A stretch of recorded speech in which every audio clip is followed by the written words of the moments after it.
So students, once again we'll take up the final solution by Manik Bandyopadhyay and we'll continue from where we had left off. So the final solution, as I'm sure by now you have already read the story. So the story makes very subtle remarks on middle class hypocrisies and also middle class inconsistencies. Now I'll obviously explain what this middle class hypocrisy refers to, but if you have read the story, you have probably guessed that this is a term which is being applied to Promotho's character.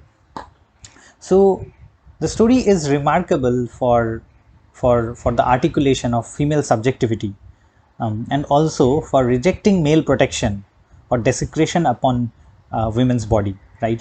I think this is pretty obvious, doesn't require much explanation, but I will just give you an overview of how this works out. Articulation of female subjectivity, because and also the rejection of male protection.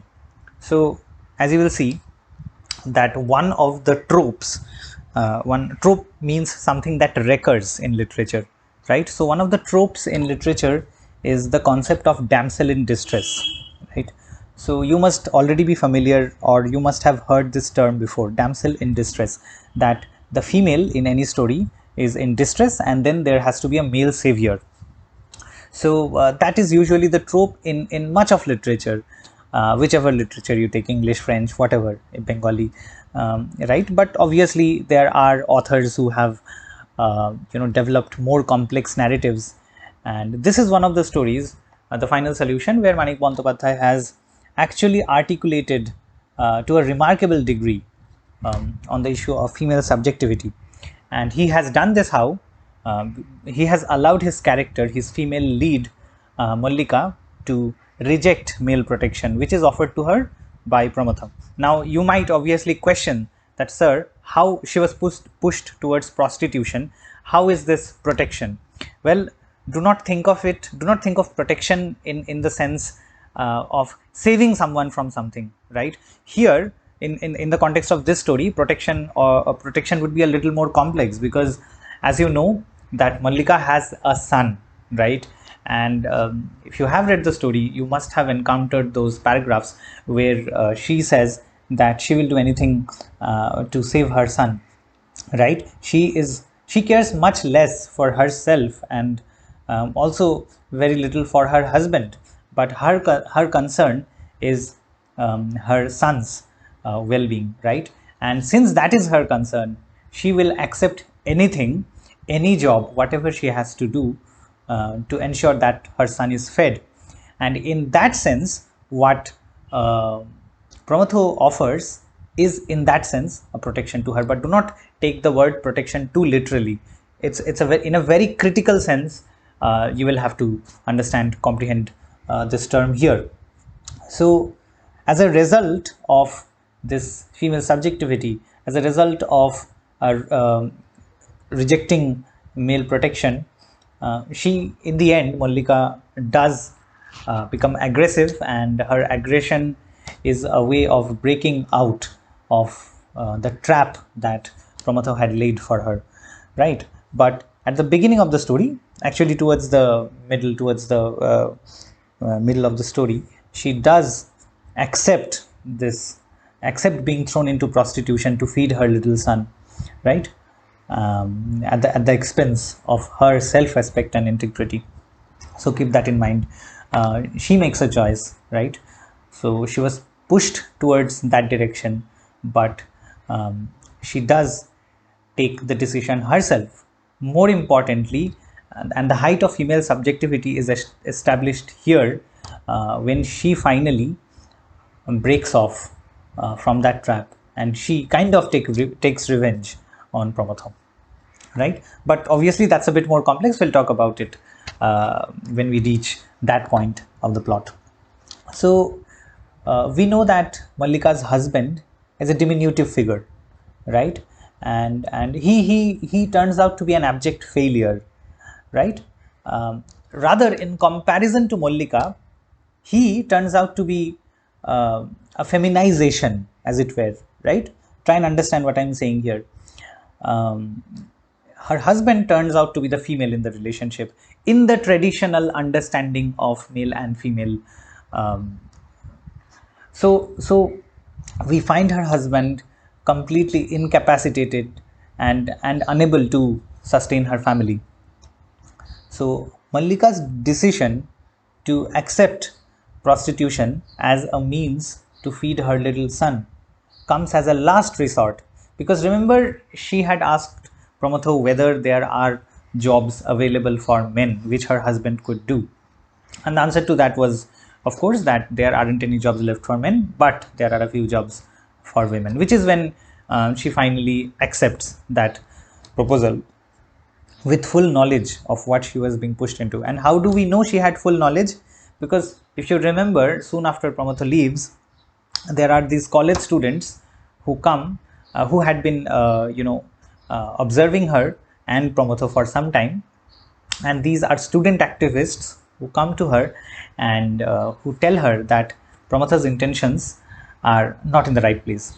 And she clearly, at that point, if you read the conversation, it's very evident that she's aware of what she's being thrown into.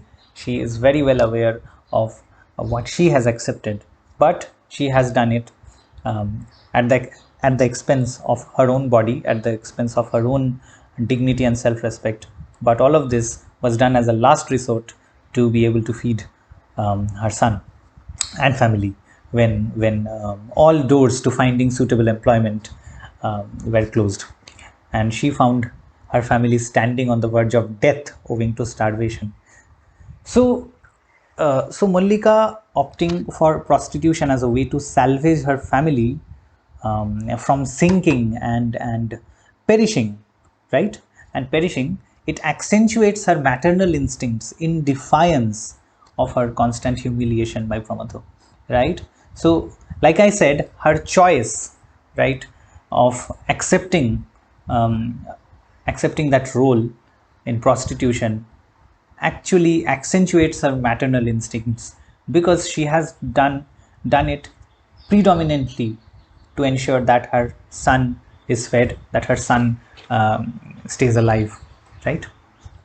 So she's very much a figure of courage, and as she finally thwarts Pramatho's plan to exploit her and other women in their state of helplessness, and she daringly impedes Pramatho's advances towards her by strangling him to death. Right, that is a moment of power. She takes revenge, but more importantly, revenge is one way of looking at it. The more nuanced way of looking at it would be to say that she successfully thwarts Pramatho's plan. Now we do not know what happens after the point where the story ends, right? After she kills Pramatho and she reaches her family. What happens after that, we don't know. Whether she's arrested, we have no idea, right? And that is left to our speculation. But we will also have to remain within the safe limits of speculation, right? Keep that in mind. So speculation has safe limits, and do not speculate to a point where you do not have any evidence from the story, right? So remember that there are at least two ways of looking at the fact that Mallika kills Pramatho. One is revenge, which is a very simplistic way of looking at this event, but it is true. Now, if you say that she took revenge, you would not be wrong. However, more importantly, the better way of looking at it is that she thwarts Pramatho's plan to exploit her, right? So revenge is a very, if you see it as revenge, you're probably looking at it from the point of view of tragedy. Because remember, if you take the example of tragedy, where very often there is an act of revenge, but at the end of that act of revenge, there is also much suffering, there is death, right? And the protagonist often dies. That is within the trope of tragedy. And here the story ends before that happens, so we do not know what happens in the end. So we have to take a nuanced standpoint from where it seems that she has succeeded seemingly in thwarting Pramatho's plan to exploit her. So it is her revenge, and her final revenge brings a kind of apt closure to the tale of misfortunes heaped upon innocent, gullible female victims by spiteful, stony-hearted, capitalistic racketeers, right? So you remember from the previous class, I mentioned the aspect of capitalism and how Manik Bandyopadhyay plants it into his story here. Of course, I'm going to repeat that, and of course, it's significant because Promotho's character is a very specific kind of capitalist, right? Capitalism's the basic idea or the core idea of capitalism is to make profit, right? And then that profit gets invested again. That's the basic idea. Now that has a long history in economics, in Catholicism. It actually comes from Calvinism. That the idea of what is today called capitalism is rooted in something called Calvinism, which was something that John Calvin had come up with. And the idea of that was you have to work, and you have to work really hard, and after working hard, whenever you make profit, that profit you will not keep for yourself, but you will invest it again and work harder. Okay, so and at the end of working hard was a reward, that there was a seat occupied for you in heaven. So that was John Calvin's argument, and we are not going to get into that. However, the reason I bring this up is that Promotho's kind of capitalism seeks profit at the expense of other people, right? And it seeks profit no matter what, which was not the original plan by John Calvin. All right, so here you see people are in distress, people like Mallika, of course, and Mallika is a surrogate for thousands, hundreds of thousands of other women who had to cross the border, sometimes without their families. And if you watch some of the films of Hrithik Ghatak and even Satyajit Ray, you are going to get a glimpse of what happened at that time, right? These people are obviously some of the best film directors ever, not only in India but in the world, and what they have captured is beyond what film can capture today, perhaps.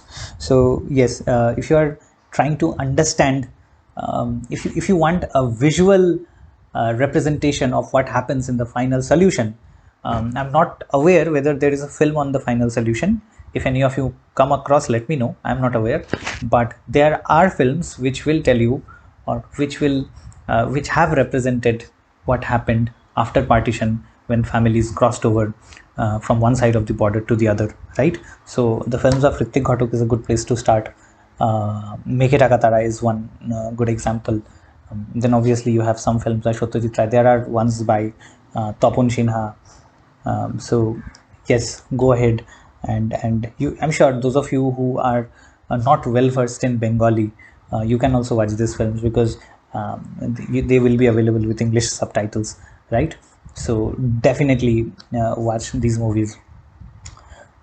All right, so Mallika's courage in the face of adversities wins the heart of readers, right? And that is something we do not have to doubt. It's pretty obvious. I'm sure anyone who has read the story agrees that Mallika is the protagonist of the story, and her courage wins the hearts of readers, and she stays undaunted by the final catastrophe and reaches the final solution through her strong will and presence of mind. Now this brings a question. The question is, so in this entire story, what was the final solution, right? So I'm not going to give you a straightforward answer here. Rather, I would have you speculate. There is enough evidence in the story to answer this question. So try and think about it. Maybe write about it. What is the final solution, and is it at all a solution? Think about it, and maybe we'll discuss this later, but for now I'm leaving it up to you to speculate. But remember, this is a very important question, right? What is the final solution in the story, the final solution, and whether this alleged solution is even a solution at all. So in the opinion of another scholar called Sukarna Chaudhary, Mallika's revolutionary stance symbolizes an anti-hegemonic bodyscape. If you remember hegemony, I mentioned the term while I was teaching you Gramsci, and anti-hegemony is obviously the opposite of hegemony. So hegemony, basically the basic idea that Gramsci came up with when he talked about hegemony is that whenever people are told that they have a choice but they are actually not given that choice, that may be called hegemony, right? Now I give you a very not very streamlined definition, and not very specific definition, something I just made up, but hegemony is something like that, right? You are in the illusion of having a choice, but in reality you do not have a choice, and that is how your the social structure around you is, always giving you the illusion that you can go and choose. You buy something and you think it was your choice, but it was actually not your choice, and Gramsci explains that very well.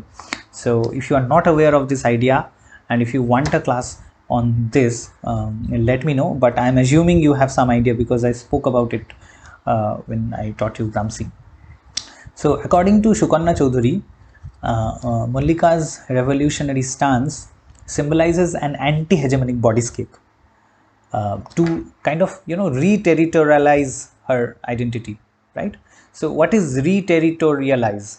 Re-territorialize basically amounts to getting back territory once it has been lost. So when you bring Mallika in, if you take the example of Mallika, she has lost not only her homeland, right? She has had to leave wherever she used to live before, and she has had to come to another side of the border, and that way she has lost the territory where she lived in. But because of the fact that she has been pushed into prostitution and she has had to accept it, she has also been deterritorialized from her body, right? Because she is being pushed to do something which causes her to lose her dignity, if you understand. And finally, by the act which may be called the final solution, that is killing Pramotha in this story, Sukarna Chaudhary argues that she kind of re-territorializes her identity. That's a tough word to say perhaps, but I hope you have understood it. So in her retributive action lies her courage to question the dominant forces of society, right? And if you note the last passages of the story, Mallika burst out in rage when she said that I found an excellent way out. That gangster, he thought he had got me to carry on his infamous goings on. What did he take me for? Am I physically weak because I am a woman? So this is a question with which the story kind of ends, right? So, well, this is one of the key questions of the story. Am I physically weak because I'm a woman? And that gangster thought that he could get me to carry on his infamous goings on, right?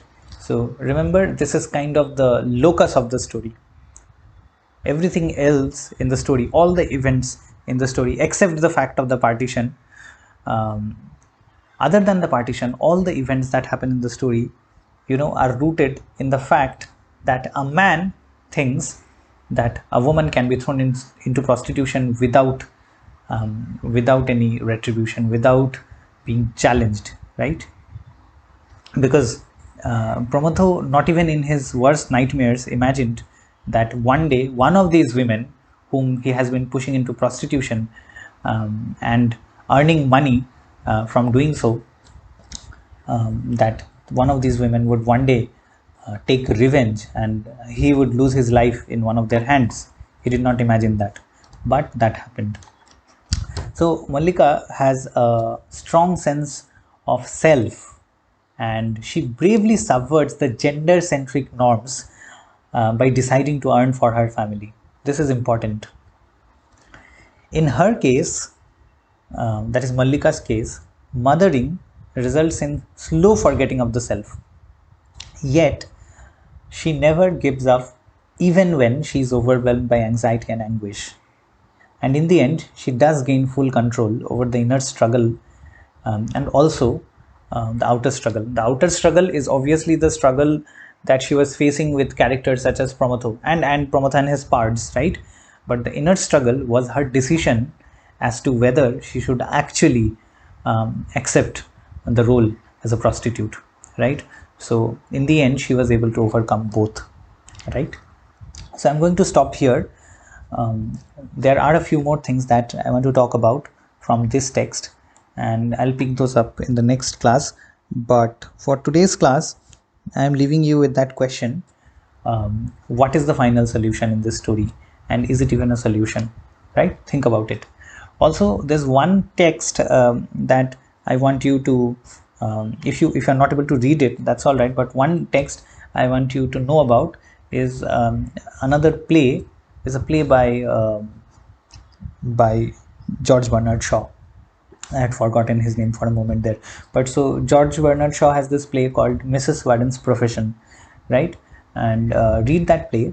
If you can't read the play, at least read the summary, know what happens in that story, and then use the perspective that you learned from there, perspective that you picked up from reading the summary or the play, Mrs. Warden's Profession, and then apply it here, right? And I must warn you, these two are very different. They do not say the same thing. In fact, they say quite contrary things, but because without contraries there is no progression, as William Blake said. So bring that perspective here and see what that results in. It will help you to think more critically.